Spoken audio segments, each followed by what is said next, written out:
নমস্কার, আমি বর্ণা। আমদরিয়া নিউজে সকলকে স্বাগত। আজ কথা বলবো গুড টাচ ব্যাড টাচ নিয়ে। গুড টাচ এবং ব্যাড টাচ শুধু মেয়েদের নয়, ছোট থেকেই ছেলেদেরকেও শেখাতে হবে। আরজিকর কাণ্ডের জেরে তোলপাড় রাজ্য থেকে দেশ, দেশ থেকে গোটা বিশ্ব।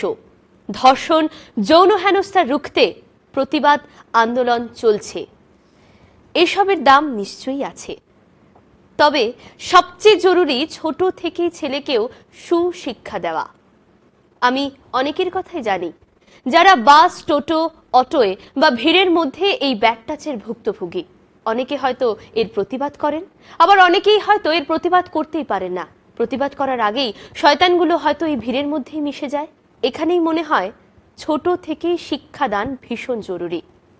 ছেলেকে শেখান কখনো যেন ক্লাসের মেয়ে সহপাঠীকে টাচ না করে, মেয়ে সহপাঠীর হাতটাও পর্যন্ত যেন না ধরে তার অনুমতি ছাড়া, জড়িয়ে না ধরে, চুমু না খায়, এসব দিকেও লক্ষ্য রাখতে হবে। সেটা কখনোই ঠিক নয়, অন্যায়। ন্যায় অন্যায় বোধ সব ক্ষেত্রে শেখান, আর এটাও শেখাবেন না তা কিন্তু হতে পারে না। এখানে বাবা মা দুজনকেই ছেলেকে ছোট থেকেই শিক্ষা দিতেই হবে। মনে রাখতে হবে, বিশেষজ্ঞরা বলে থাকেন ছেলে বা মেয়েদের শৈশব থেকেই তার শরীরের সম্পর্কে ধারণা দিতে হবে। প্রত্যেককে তার শরীরের প্রত্যেকটি অঙ্গ চেনাতে হবে এবং অঙ্গের নামও জানাতে হবে। ছেলে শিশুকে বারবার বোঝাতে হবে কোনো মেয়ের শরীরের কোথাও অনুমতি ছাড়া ছোঁয়া যাবে না। এটাও মনে রাখা জরুরি। একটি ছেলে শিশু যখন কৈশোরের দিকে এগোয় তখন স্বাভাবিকভাবেই তার শরীরে এবং তার মানসিকতায় কিছু হলেও পরিবর্তন আসে। সেই স্পর্শকাতর সময়ে মা বাবাকে তার পাশে থাকতে হবে। ছেলে সন্তানের যে কোনো প্রশ্নের উত্তর দিতে হবে যুক্তি মেনে, বিজ্ঞান মেনে। সে যেন বন্ধুদের কারো দেওয়া ভুল তথ্যে প্ররোচিত না হয় সেটাও নিশ্চিত করতে হবে। প্রতিটি শিশুকেই বোঝাতে হবে তার ব্যক্তিগত অঙ্গ সম্পর্কে। তার শরীরের ব্যক্তিগত অংশে যেন কেউ ছুঁতে না পারে সেটাও বলতে হবে। এটাও জানাতে হবে যে সে যেন অন্য কারো শরীরের গোপন অঙ্গে হাত না দেয়। শিশুকে বোঝাতে হবে কোথাও অস্বস্তি হলে সঙ্গে সঙ্গে বাড়িতে জানাবে।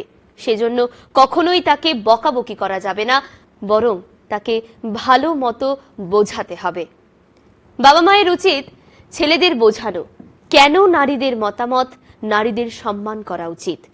মেয়েদের না মানেই হ্যাঁ, এসব কথা কখনোই ঠিক নয়, সেটাও বোঝাতে হবে।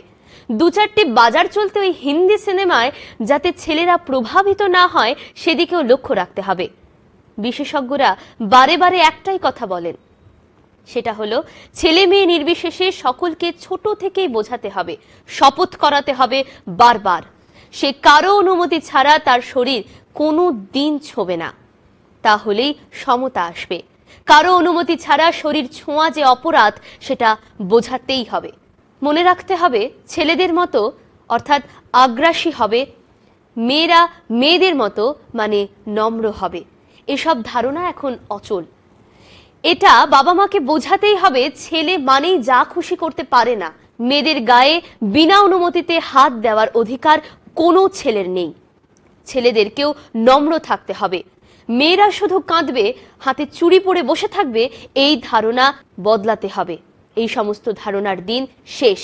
পরিশেষে বলি, গুড টাচ ব্যাড টাচের ব্যাপারে সব শিখলেও দু চার পিস শয়তান কিন্তু থাকবেই।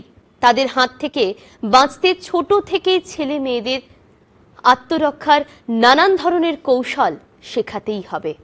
আজ এই পর্যন্তই, ফিরবো আবার অন্য কোনো খবরে। ধন্যবাদ।